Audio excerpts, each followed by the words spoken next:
Yun. Today is Family Day, February... What's it? February 16. Magbubulalo tayo. Meron tayong green beans, corn, green onion, carrots, bochoy. Meron tayong beef shank. Meron tayong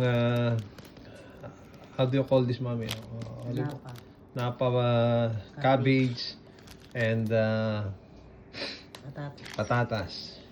Paborito nung matagal nang nire-request nung anak ko tong panganay na lalaki.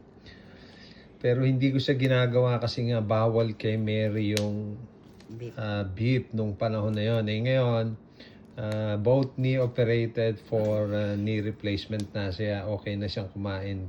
Hindi madalas. See you later. Yon. Ililipat ko na tong pinalambot kong baka dito sa kawali. Mas malaki kasi may corn na rito, meron ng carrots at saka patatas. May isang beef cube. Nasaan yung bonus ko dito? Nawawala? O... Ada? Iniiwan mo sa labas? Iniiwan mo sa labas? Yung bonus?